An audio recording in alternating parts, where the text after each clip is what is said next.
we're lucky to have two of the federal government's main people working on this issue, and I wanted to ask the ambassador about the State Department's annual report on human trafficking and how has that helped. I want to ask you, Susan, about your advisory committee's recommendations and how is that helping. So. Well, each year in the State Department puts out a report that looks at about 185 of the 190 so countries in the world and what their governments are doing in the fight against modern slavery. There's a few countries that are so small, your Andorras and San Marinos and stuff, that we don't really look at them, but we are engaging those governments because what we've realized is every jurisdiction is big enough for this to happen in.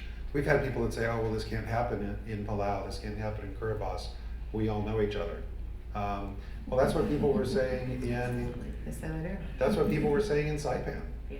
Right until somebody opened up a garment factory and started exploiting people so they could get the Made in the USA label and avoid tariff issues. We're only 7 by 14 and we're so small this could never happen here. I was in a Middle Eastern country last week and a cabinet minister said to me, well, this can't happen here because we don't have prostitution because we're an Islamic country and we never would have prostitution. And 90% of the prostitutes here are doing it of their own free will. And I stopped for a little bit and asked some follow-up questions. But I think that one of the things that the annual State Department report does is it's confronting that. It's confronting that we don't have it here. It's not our responsibility. And it's doing so through this notion that we had thought up in the Clinton administration when we were wrestling with the increased attention to sweatshops, when we were wrestling with the horrible situation in Saipan, in the CNMI, and when we were wrestling with some very high-profile cases here in New York City and Florida, et cetera, that were showing us that we needed to update our post-Civil War slavery statutes. And so we look around at this through a lens that will be common for many of you who work on human trafficking, which is what we call the 3P paradigm: prevention, protection, and prosecution. And each year we look to see what are governments doing to prevent human trafficking, to assist victims as they make their journey out. That's rehabilitation services, it's access to justice. It's not deporting them if they're foreign victims.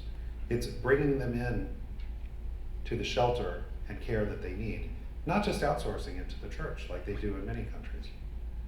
And then it's also the prosecution side, because one of the things that we've recognized is labor standards, goodwill, even shareholder resolutions, auditing, supply chain tracing, and even civil money penalties that are assessed against a company often is not going to change people's behavior the way the prospect of someone going to jail is.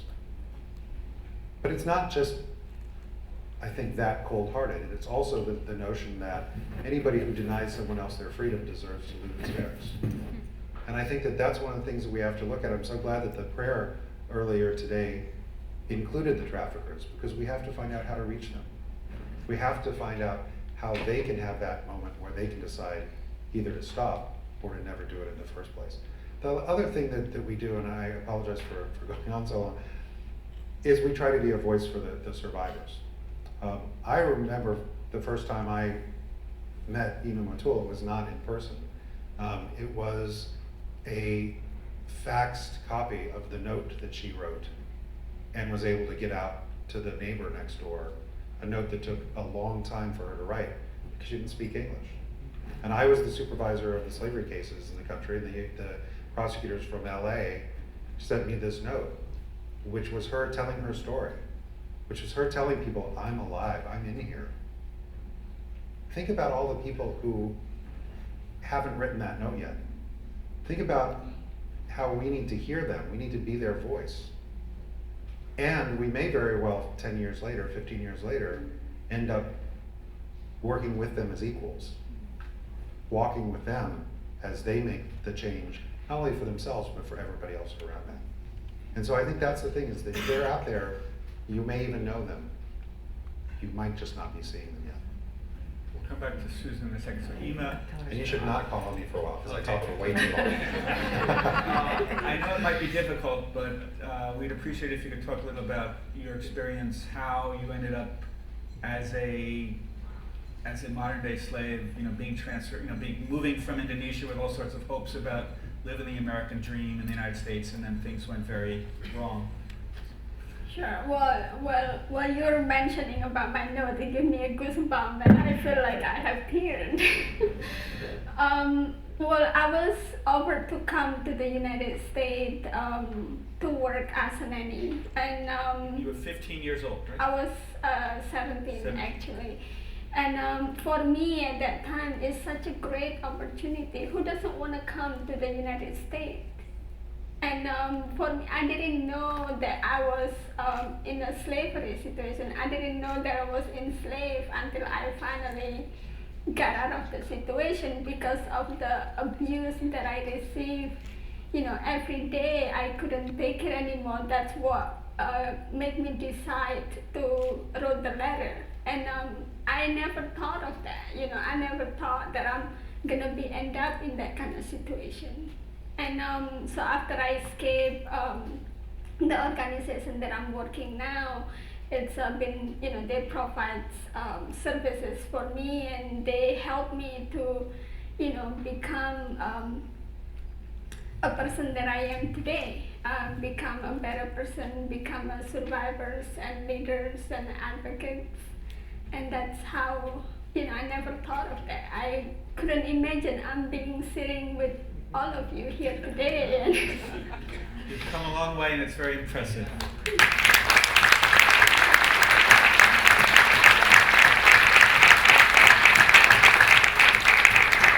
Again, it might not be easy, but can you talk a little about how the family, kept you from, locked you in, or prevented you from talking to others or going outside?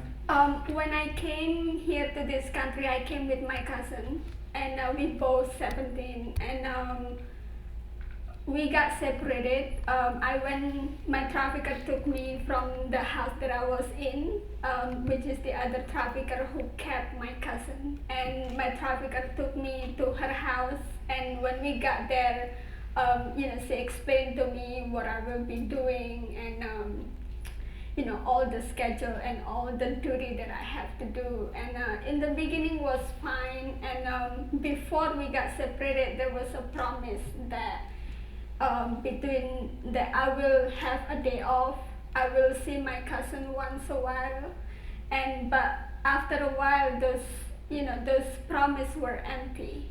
It was a lie, and so I was, in the beginning was fine, but after a while things are changed.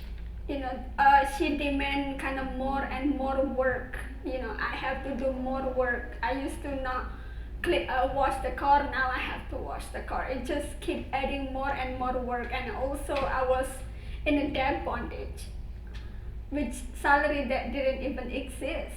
It was just a promise. It was just a note. 1 month, $150. She said that she will keep my money. So when I go home, within 2 or 3 years, she will give me my salary. And also, like the debt that I owe her, it's ridiculous if I think about it right now. Like things that I broke a glass, for example, while I wash the dishes, that could be like $1 deduction, $2 deduction. Things that I clean and it's not clean and it's not making her happy, that would be like, $5 deduction. And also the way a trafficker do that, they always threatening the victim. If you leave, because I'm coming from foreign country, if you leave, the police will arrest you. In our country, police is not our friend.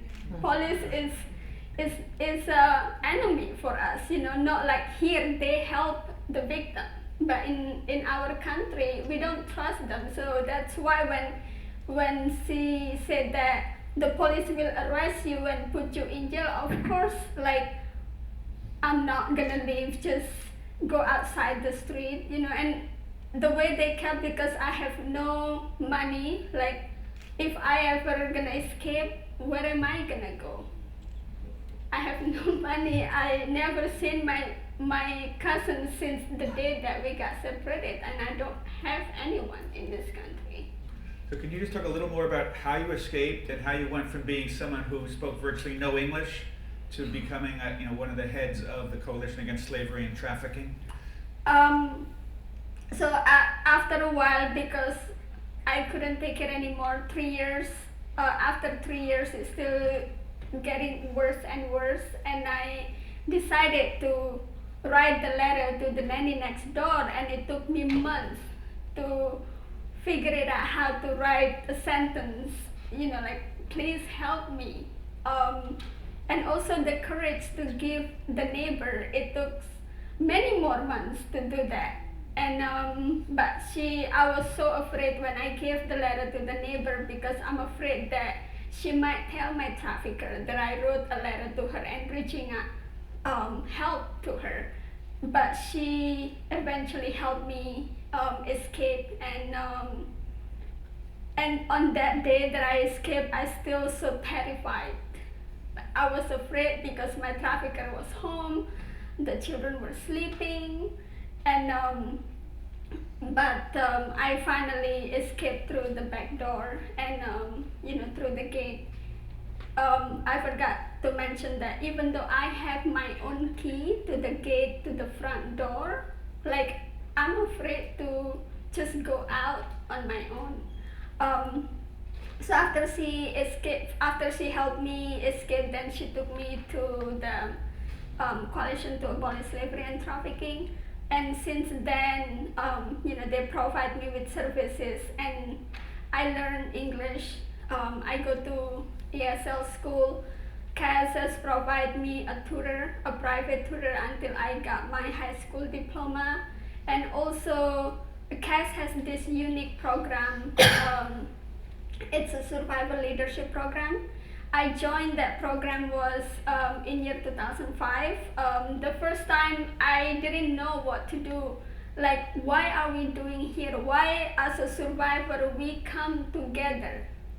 We didn't know. We thought that, okay, our case is done, we got our social security, ID, and all that, we're done, but we want to continue to support CAS, to give back to the community, and that's how I decided to become an advocate and a leader in this movement.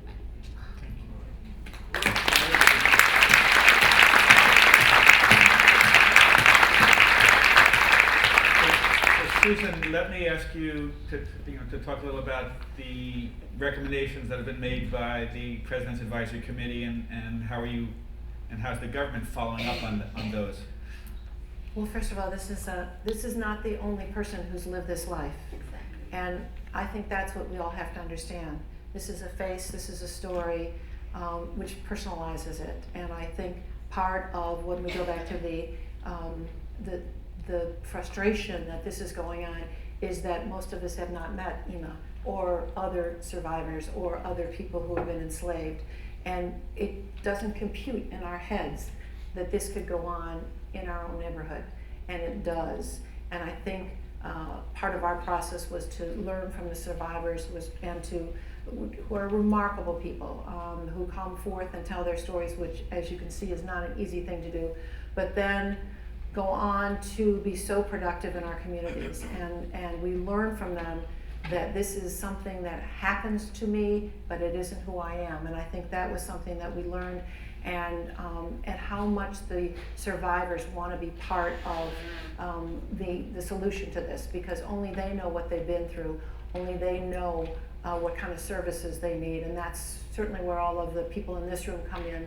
And so hearing stories like this, and then meeting with the people who were the boots on the ground in the NGOs and foundations who are involved in this work, and some of you are the people who are involved in this work, that really led us to an incredible journey, I have to say, because we were not aware that this was going on to the extent that it was, and Ambassador Sitibako was a great teacher for all of us in this work.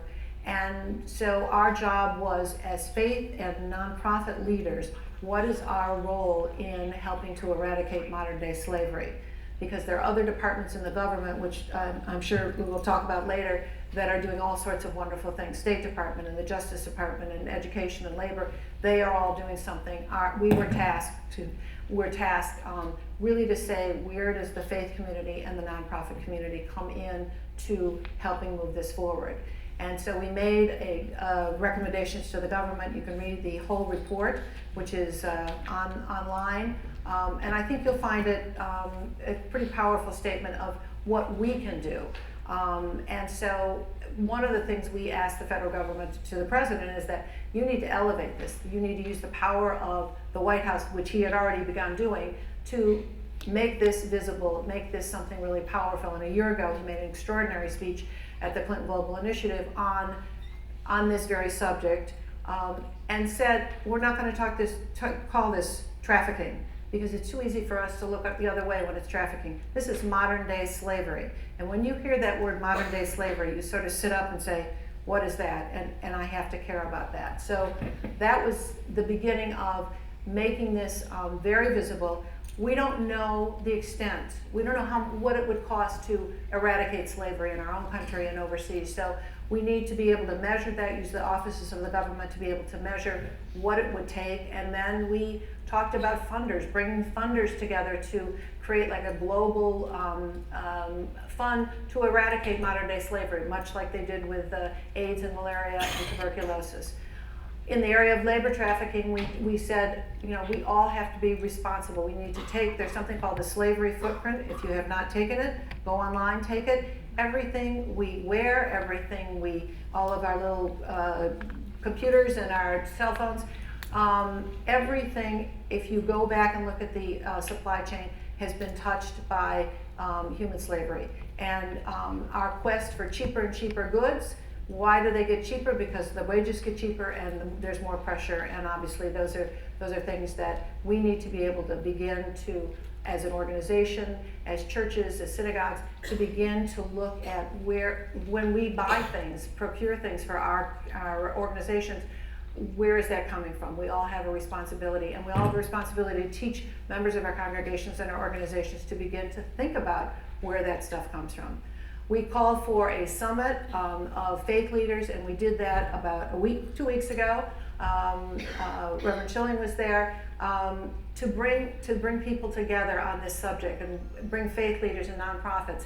And we focused on 5, sort of a call to action on 5 particular areas. One is the education and awareness issue, which we've talked about. What is our responsibility as individuals to know about this, as organizations to get that word off, to begin to educate.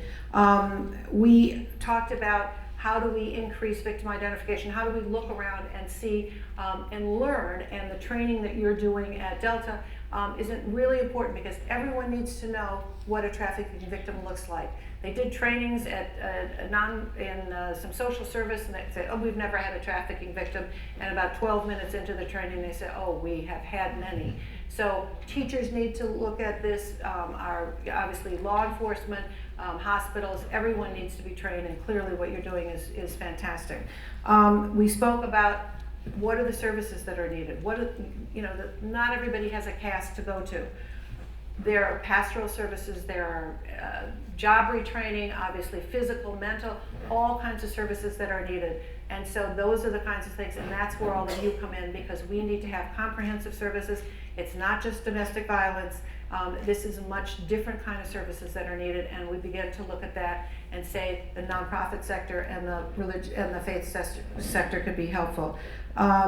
We talked about building consumer markets for slave-free goods. Again, looking at where our goods and services are coming from, and the whole issue of demand. This wouldn't happen if we didn't allow it to happen. And in terms of sex trafficking, what is our responsibility to teach kids this is not okay behavior? To teach young girls how vulnerable they are if they're having a bad day and they don't think they look so good. There is someone out there in the mall or in their schoolyard saying, that's going to be my victim. And so we need to both educate our young girls and our young boys We learned in Chicago they had developed a curriculum. It's part of a junior high curriculum that's required in the Chicago schools to learn what trafficking is. We have to tell our young boys that it isn't good to be a slave trader, and basically if they're going to buy sex someplace, they're a slave trader, and that's not okay. And the respect that they have to have for young women and for themselves as well. We looked at, there were some internal things in terms of the status of different bureaus within our government. We talked about you heard about the hotline. The hotline is critical. There is a national hotline, 888 3737888. And I will tell you that one of the things they're doing for the Super Bowl is they have bars of soap with a hotline in it, and there'll be an inside in the bathrooms of all of the hotel rooms. So if God forbid somebody is being feels that they're a trafficking victim or they know something's going on, there will be a bar of soap there, and that number will be there. And now we have a text thing that they can do as well. So we have to get that trafficking hotline out to everybody, because they then can take that message and they know where the services are, and they can get law enforcement, they can get the kind of pastoral services, the kind of services that Emma got after she got out, and that's really, really important. And finally, one of the things we asked, we want to do is we need to map what the services are, and we've asked for a project with the VISTA National Service Program that we hope we can do, working with mayors and governors to begin to see where the services are. There's so many good things going on, but it's very disjointed. And as we said, it's in silos. We need to know in every community where everything is and begin to work together. So that's sort of in a nutshell, and that's just the tip of the iceberg. We said that, but it was a beginning, and it was the things that you, in the faith world, nonprofit world, foundation world, and the business world, you can do these things. Letty. I thought this was just a perfect point to add to what you were saying about your story. It's one of a million stories across the world. And I just wanted to share, approximately 2 years ago, we brought in a trafficked victim to Delta to speak to our community.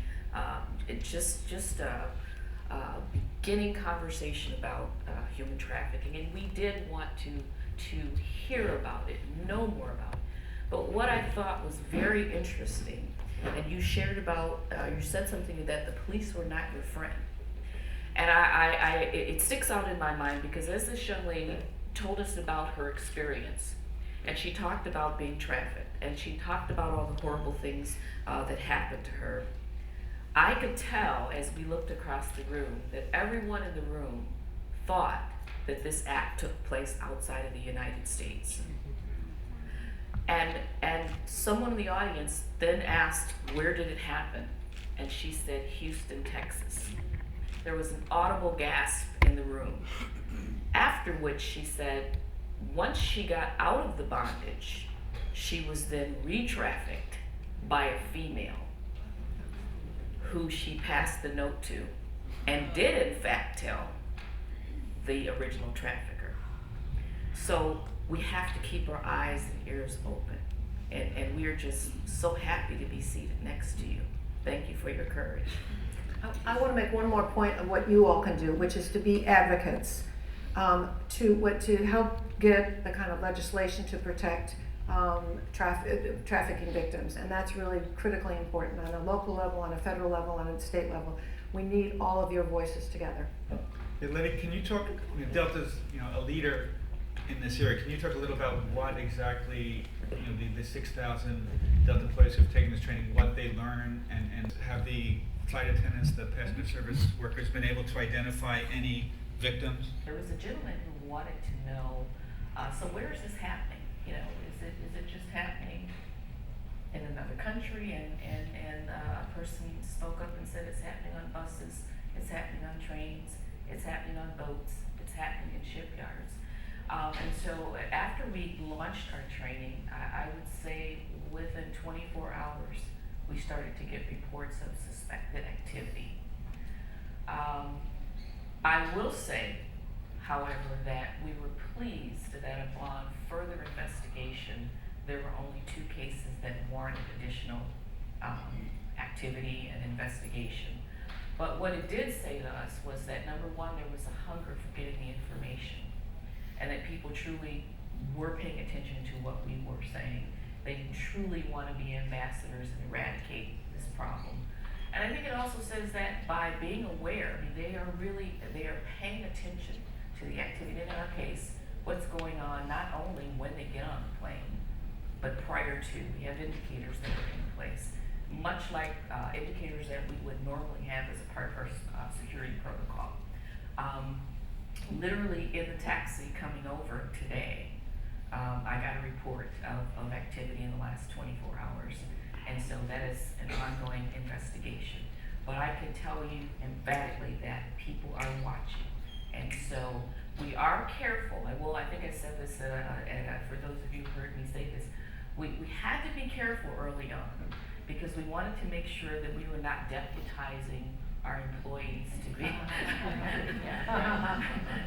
Because we have a few that they're zealous, but at the end of the day, their commitment to making sure that this is in front of everyone is important.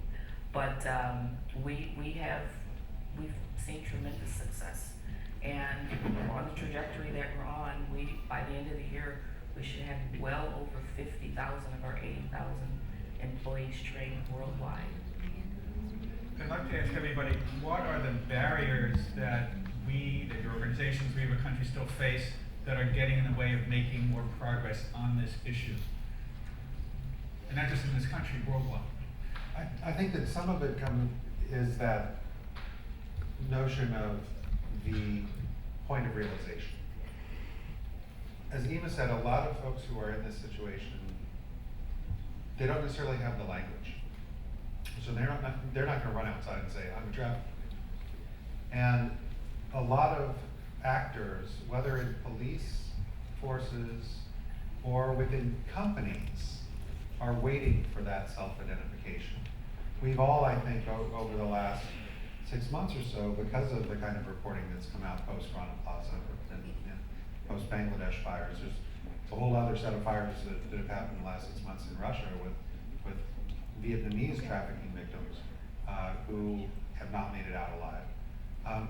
But as the reporting is coming out in the wake of those fires, I think a lot of us are now understanding just how thin a lot of the auditing, the social auditing that ends up getting done, ends up being. And part of it is that the auditors, like the police, like the social workers, like policymakers, are kind of waiting for a bunch of workers to raise their hand and say, hey, I'm a trafficking victim, as opposed to thinking about the proxies of, do you have access to your passport? Did you have to pay for your job? Are you afraid of anything? Or is the boss choosing girls from within the factory to be his girlfriend? Those types of things that are really tells for people who investigate trafficking cases. I think that there's this kind of desire to have the victims present and to have them present as the perfect victim. A lot of policymakers, and I think a lot of, whether that's policymakers in government or otherwise, they want the 13-year-old virginal kidnapped victim who fights and somehow escapes. And speaks perfect English. And speaks perfect English, and is preferably, let's get real, preferably blonde.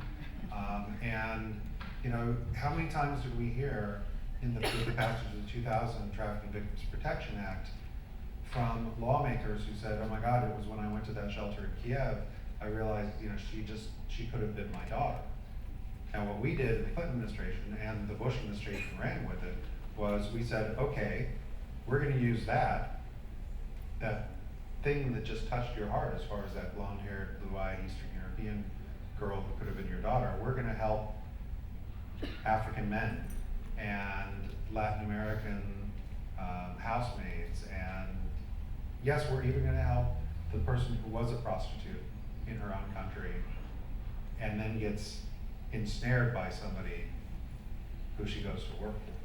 And I think that's probably, in a kind of a little subversive way, it's one of the most important things about the Trafficking Victims Protection Act, is that it took everybody's response to trafficking, whether it was in Kosovo, whether it was post Cold War movement of what some people call, offensively in my mind, the Natasha trade.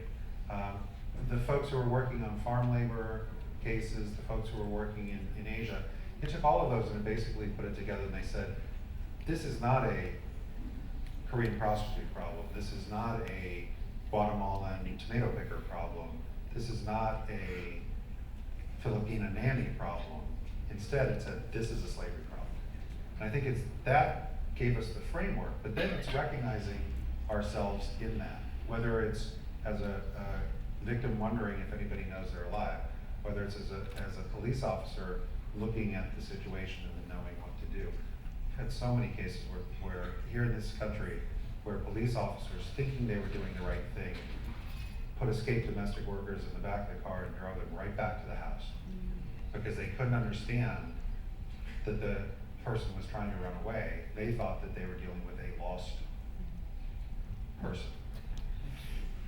What kind of response is that person then supposed to have about what prospects she has in America if the only time she talked to the police they were moving her back? I think the one other thing is, if we say this is somebody else's problem, then we don't have to confront it, especially in our business lives.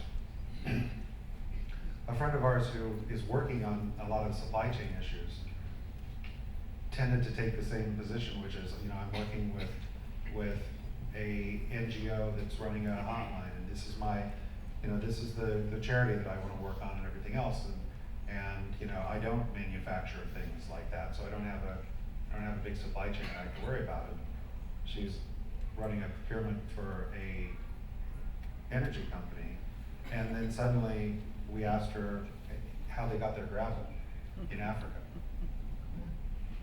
I tell you, it takes a lot of gravel to do natural gas and oil exploration in Africa. And the gravel in Africa is made by enslaved children, one rock at a time. And you see the kids when you're driving down the roads in a lot of these countries. And that to me was a huge eye-opener, because this is somebody who was already working in the space in her philanthropic work, but wasn't seeing it in her supply chain. Because who thinks about gravel?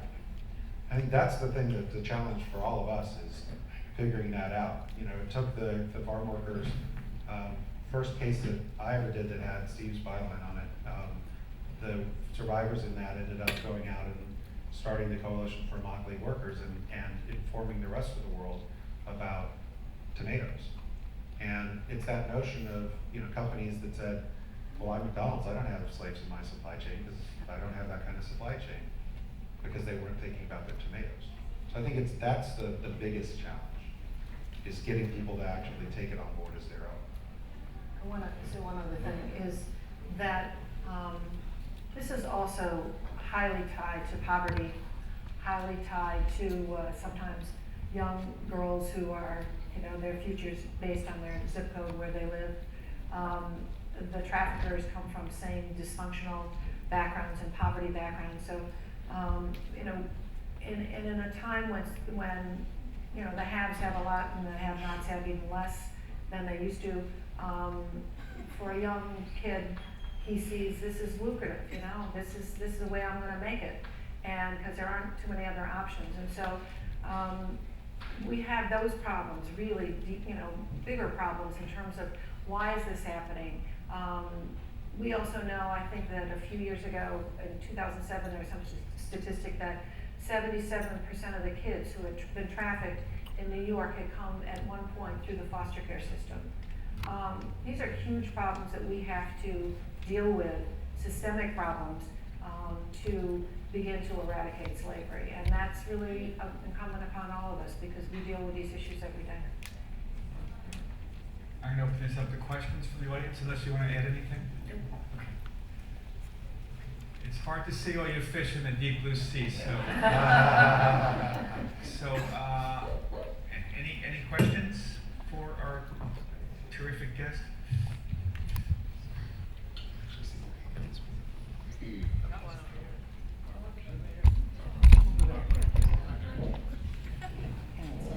Hello, I'll start. I I'm from St. Louis and work with some of these coalitions that we have. And I guess the biggest question is, what happens to the young women after they are out of the traffic situation? Where are the homes, the shelters that they can go to, and do the police know about those? How do we get, and what happens in the legal system, through the government and so on? We really don't know. It's pretty much of a secret. Well, one of the things that we're doing in the Obama administration to hopefully shine a light on that is on the basis of the promises that the president made in his speech last year at the Clinton Global Initiative. And just by way of background, he didn't want to do 3 extra sentences in his speech to the UN General Assembly as opposed to an entire speech that laid out the entire problem. And he said, I want to do something that really confronts this. But he promised a couple of things, and one of which is to look at our own procurement in the government through an executive order that says that everybody that does business with the government is going to have to be able to have the safeguards in place to prevent slavery from being their supply chain. That's one. But the other one was that we would undertake, for the first time ever, a National Victim Services Strategy for human trafficking victims. And we've been doing that over the last year, 1,000 submissions for the notice and comment period, fanning out, the agencies fanning out and talking to the service providers, etc. And one of the things that we found is that it's not that there are no services, it's that the services are masquerading as something else. It's the child protective services in the state. It's the child welfare system in the state. It's for adults, it's Social Security, disability, et cetera, et cetera. And so it's that notion now of having to go out to those entities and say to them, how are you going to deal with the traffic victims? Across the river in Illinois, a couple years ago, Catherine Kafka-Watts, who's at Loyola in Chicago, was able to get the Child Protective Services computers set up. And this is the kind of easy solution that nobody ever thought of. So that they couldn't hit the final button and close out the intake file unless they'd answered the questions as to whether or not the kid had been subjected to commercial sexual activity, human trafficking, any of those things. And it forced the social workers to ask the question. They couldn't go home. They couldn't close the file if they didn't ask the question. It's something that those types of things that are that similar. But be on the lookout. I think that we're in the kind of in the end game as far as the National Victims Services Strategy. And what we're hoping is that's going to then start a conversation, because we're going to have to take that out to the National District Attorneys Association. We're going to have to take it out to your attorneys general, to your governors, et cetera, et cetera. So I think that for us, this last year has been a time of learning.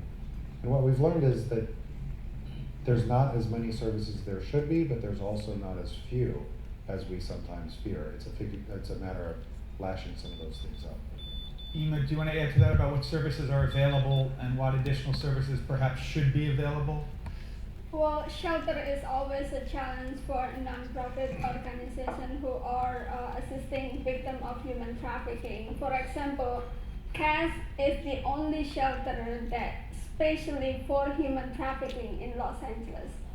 And CAS is right now we have like about 104 or 105 caseload, and our shelter is only fit about 9 to 15 people.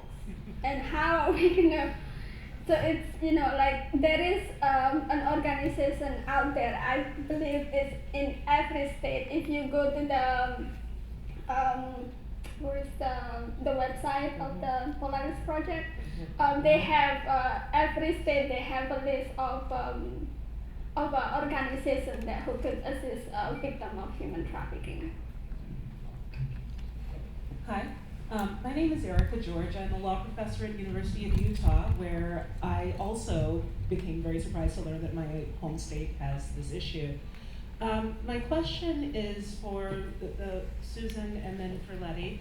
Susan, could you speak more about the consumer movement and awareness around human trafficking? I've actually had my students do the slavery footprint, and I think they left class different people. But is there a coordinated way of doing that in your report, potentially? And then the other question is for the representative of Delta. Your company's a legacy carrier. It's been a leader in this area. I wonder if you could speak to how it came to take this issue on, and maybe to talk about some of the laggards in the industry and how you intend, or if you intend to bring them on board, not naming names, but I'd like to learn more about the Business Coalition to End Trafficking and where its efforts are at this point. Our recommendations, one of them was that churches and synagogues and nonprofit organizations take their own slavery footprint and encourage their memberships to do so. That's from 30,000 miles above. We hope, my term ends at the end of December, but the people on this council have become so impassioned about this subject, and that we are sort of committed to keep this work going on. We've already implemented some. We made sure we had the summit.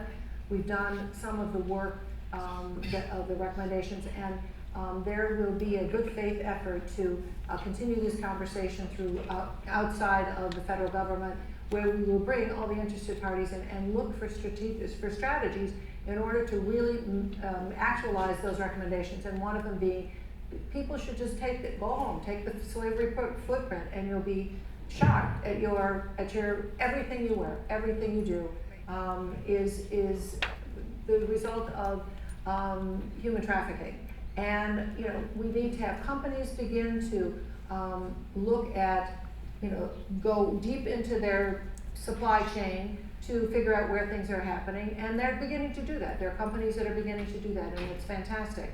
And we just have to become aware, because again, we didn't know, and I believe all of us would rather go buy something that was made in the free world and pay 3 cents more maybe to know that the people who made the product were not victims of slavery. And this has got to be a movement, and it's really incumbent upon all of us to continue the work. But our group and our networks and the nonprofits that came to our group, to our meetings last week, and a host of other people want to keep this conversation going, and not just a conversation.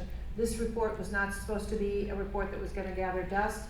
We are committed to help implement these recommendations, because no one should have to suffer what Ima has suffered in her life, and we're sort of committed to making sure that happens. And I would simply add, I think, as I stated before, our CEO was on board from the very beginning. He held up the mantle, he passed it on, and he said, make it happen. As a result, our senior leaders got on board. I mean, of course, there were our people. I think, what was that word you used? Laggard? Was that? I'm not sure what it was. What motivated him to get on board? I think he specifically said it is morally the right thing to do. And for those of you who Yes. So we're going to say the shareholders had a conversation with him. But I will say, it took time from the perspective that it was new. There was a slower ramp up because, okay, what is trafficking? Again, I think I stated that. What is trafficking and what does it mean? I do believe that a year later, there was an additional conversation in terms of Delta's getting on board, but he picked it up and he moved the agenda forward. As a result, as I said, a policy in place, the training. From a supply chain perspective, there is specific language in our contracts that state that if you are doing business with Delta, you will suffer sanctions if you get involved in this activity. And so, in terms of leading the pack, I think we got ahead of the curve. I think we were able to step out. I think that we've gone beyond risk mitigation as it relates to what's taking place. Although we know safety is first, we also know that it is a business and profitability is important, but it is truly the right thing to do, and that has been our charge from the beginning. And we are picking up steam. We're not out, beating our chests. We simply want to walk and keep walking and hold the torch in this area. So. Hello, this is Patricia Jurowitz, Responsible Sourcing Network, and Susan or Lou, if you could speak to what the government is doing and also BCAT or CGI conversations. I think many people in the room know that where most of the slave labor is happening is at the very bottom, or maybe if you go up the supply chain, at the very top of the supply chain, but at the harvesting, mining, you know, it's really deep, it's very hidden in the supply chain, which has been mentioned earlier today. And there's many layers, as many people here who manufacture products know, that maybe you're going through commodity traders, you have processors, you have assembly, et cetera, so getting to that point is quite difficult.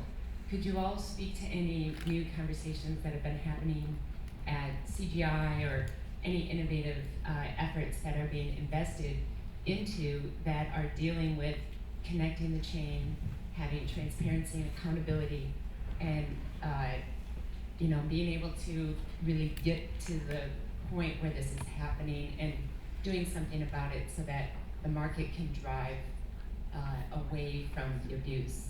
Thank you. Were you sitting in the room when somebody just made $1 billion pledge at CGI to do just that, to get as many companies to begin to not look at the, you know, where they're, as they said in the garment industry, where the top tier where the clothes are made, and they've got that under control. The second tier where there's many more companies where the things are grown and, you know, the fabric is, I'm not so good with cotton, but whatever. But that they would begin to be transparent and make pledges, and they talked about when you bid things out, that one of the questions that should not only be whatever the cost is and whatever the product is, but has it been made in a slave-free way? There's a lot of movement as a result of the speech last year, but lots of people are beginning to do it. Somebody came to us and said that before Steve Jobs died of Apple, they contacted him and said, did you know that some element in the iPhone was made as a result of slave labor? And he got back to them. He said, I didn't know that, but I'll look into it. And indeed, I think it was, and they changed. So, you know, people just need to know, and they need to be held accountable. And, you know, again, I'm going to give it to the press. You need to make people aware that they need to begin to think about it this way. And, you know, we can scream and yell, but you know, you have a platform and which you use brilliantly. So I'm not gonna beat you over that. But people have to be aware that that they have to think about these things. That these cheap T-shirts are not just, you know, there's no that they just magically appear for $2.14. So I think there's a big effort, but we all are responsible for making this happen. Just a couple of quick things. We are in keeping with the kind of the laundry list of policy options that we've come up with over the last year to effectuate the presidential initiative. We are now going to be working with Made in Free World, Verite, et cetera, on looking at kind of what does the widget have to look like, and being able to get that out so that it's usable. You know, I think that one of the things that's always interesting is that there is already a bit of an industry of folks who work in this area and are auditing or are certifying or otherwise, and they aren't necessarily doing it in the language that you hear people talking about when they talk about human trafficking. It's not necessarily thinking about the United Nations Anti-Trafficking Protocol, which is located in the crime sphere as opposed to in, you know, Better Work or other programs that are located in the ILO sphere. And even as the UN agencies are starting to cross-pollinate much more, you still then have a lot of activists and a lot of actors who continue to reflect those old silos. The risk, of course, is that they also often then have proprietary, not just information, but proprietary interests in wanting to make sure that they're the ones who end up doing the auditing, or that they do the auditing the way they do the auditing. And so I think that notion of kind of having to change the way an industry does auditing, and this is where language is important. I think that one of the risks is that, you know, when you end up having a lot of folks, you know, the successes, two different approaches perhaps, but the emerging successes in the European textile folks and the American textile folks in the wake of Rana Plaza is a conversation that even the companies that are working on anti-trafficking stuff seem like they're having that conversation over here, and then they're working on their trafficking stuff over here. This is something that, you know, I talked to, and I should have told you this before we did the thing, I talked to Mr. Sulzberger about a little while ago when Mr. Who? your boss. when Nick Kristoff got a great, just a wonderful award at the Underground Railroad Museum in Cincinnati, which is doing some great things on human trafficking, because they realize that as the keepers of the memory of the Underground Railroad, that they have a responsibility to fight slavery and trafficking today. Basically responding to Frederick Douglass's challenge, saying we didn't come out of this through everything it took for us to get out just to let them do it to somebody else. And I think that one of the things that when we were chatting on the margins of that, you know, that notion of there's a lot of great folks at the Times who are working on this, you know, whether it's out in the India Bureau, whether it's in the China Bureau, folks that are working on COCO, you know, Steve's, you know, great work since, you know, the mid-90s. But if you ask the Times as an organization, or if you ask New York, thinking about the Times as an organization who works on human trafficking, they think about Nick, because he uses the word. Whereas other people are talking about forced labor, or other people are talking about maids escaping and falling to their deaths, or other people are talking, but when you aggregate it together, you realize that the Times has the complete picture. It's just that how do we make it click in so that we realize that you guys have the complete picture? I think that to me, it's the changing our apertures.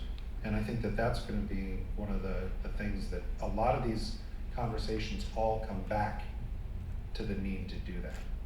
Because that's how we de-silo. That's how those widgets then have meaning. Because I can go in and I can have conversations with the garment folks about better fire control today. And if I don't point out to them that the new human trafficking law 2 years ago made it illegal to hold somebody in servitude in Bangladesh, if I omit that from that conversation, then the labor recruiters who are feeding people into those garment factories are going to keep doing it. And I will have missed a very important thing because I'm thinking about fire standards. So I think that's the challenge for all of us, is that we have to get out of our own selves, we have to get out of our own little silos and think about how we are holistically.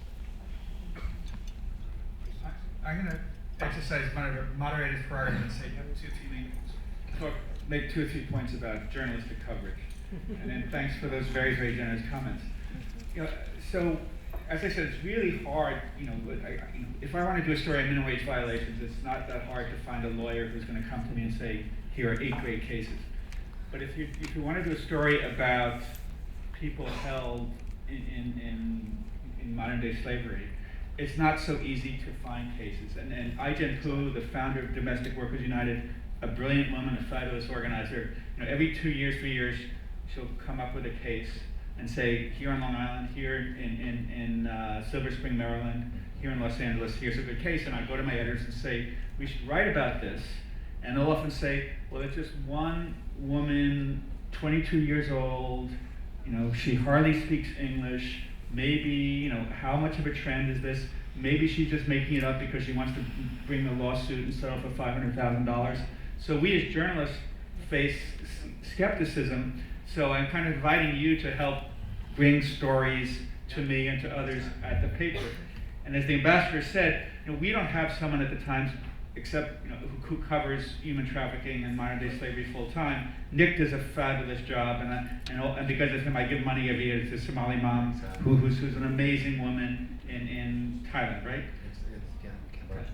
And helping free children who were forced into prostitution. But our reporter in West Africa, our reporters in Russia, reporters in New Delhi who cover the subcontinent, we're all kind of looking for good stories about forced labor.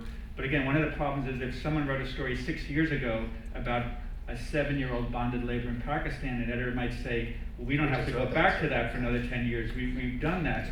So I'm exaggerating somewhat, but we're looking for stories, new ways to write it.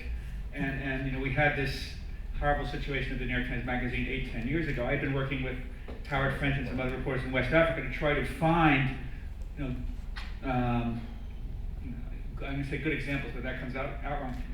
Real bona fide examples of child laborers child slaves in plantations, and they're very, very hard to find because the people who run these places keep them very well hidden. And there was this one enterprising writer who did this huge, seemingly very good story for the New York Times Magazine that he kind of made it up because it's so hard to find. So it's really, these are very important stories, very important for the New York Times and other publications and news media to cover.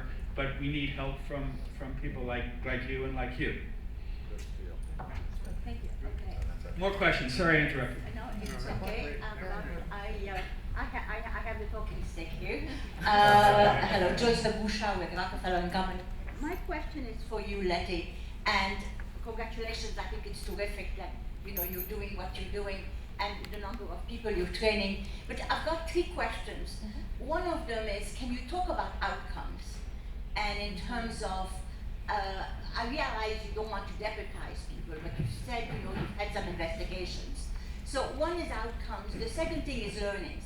What is it that you have learned from your experience that can help other people and us figure out what to do and how to do it, and where is it that it is and how it is that you are on do it? And the third is, when you do an investigation, what happens next? What is it that happens when you uncover something? So 3 questions for you. Thank you very much. Let me start with the third first, investigations. One of the things After that the investigation, once you found out, what do you do about the victim? Okay. after the investigation. Well, the investigation and after the investigation. Yeah, and I want to start with that, and it sort of piggybacks. I didn't hit the third point that I think the young lady from Iowa talked about in terms of how are we helping organizations. We partner with 2 organizations. I just wanted to mention that ECPAC and also GBCAT, and we can certainly talk a little bit more after. Could you explain what those terms mean? ECPAT, E-C-P-A-T, Ending Child Prostitution and Against Human Trafficking. And we've been working with Carol Smolinski's group for the last 2 years. And in fact, I think it was said before, we are the first and I think the only, still remain the only airlines to sign the ECPAT code. Within the ECPAT code, there are 6 tenets that we look at in terms of our reporting.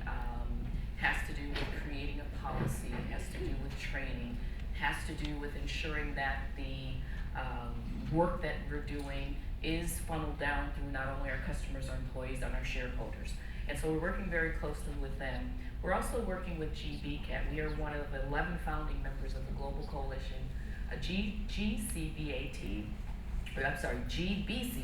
Global Business Coalition Against Human Trafficking, which I think it was announced at the Clinton Global Initiative by the President last October. Currently, and if I would put it in one sentence, that particular group, it's a safe forum for companies to come together and talk about the issue. No one has all the answers. And so what we've done over the last 2 years is we've come together. In addition to what we do in those groups, we work very closely with, whether it's Players Group, whether it's Homeland Security, DHS. Investigations take place. As an airline, as you can imagine, we have security protocols, parallel streams of work. When I talked about the deputizing, what we wanted to make sure, which is one of the areas when I get this question all the time, well, how do you get started? First, you have to have the courage to do so. You have to not be afraid to move forward with if you see something. I think it's the TSA's tagline: see something, say something. Do not be afraid if you pressure test the 4 indicators and after you see those things or whatever they are according to our training, if you feel there's been some activity that has taken place, you're not going to be penalized for being wrong. That's first and foremost. So we have our own internal protocols, after which, let's say for instance you reported an incident on the airline. After you report it, that's it for you. There are other people in that work process that then handles it and then disposes of it, whether it is sending it, the report to a police agency, whether it goes to the Department of Homeland Security, ICE, DEA, or whatever that governmental entity is. One of the things that we talk about all the time is that there aren't enough locations or resources that we might send a victim.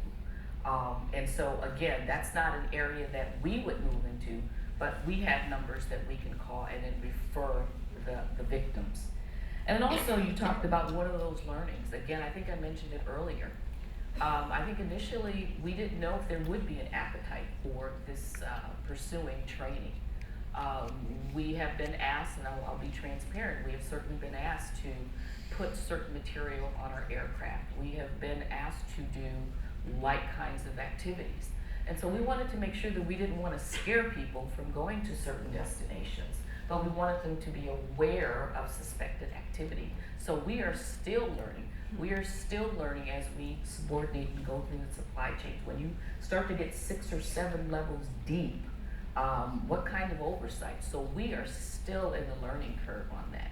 And those are the kinds of things that we share with organizations. And we are encouraging other airlines and other modes of transportation to get involved. And certainly some of the outcomes, obviously, we want there, if there is any suspected activity, we want there we don't care if there are 1,000 reports. We would hope that we would get 1,000 or whatever the reports are, and that 999 are incorrect or false.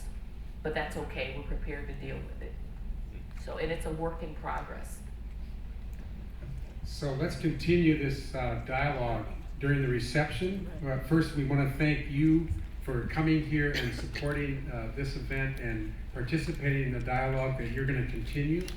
And let's thank the panelists and our moderators, Steve, Susie, Ina, Ambassador, and Betty Ashford.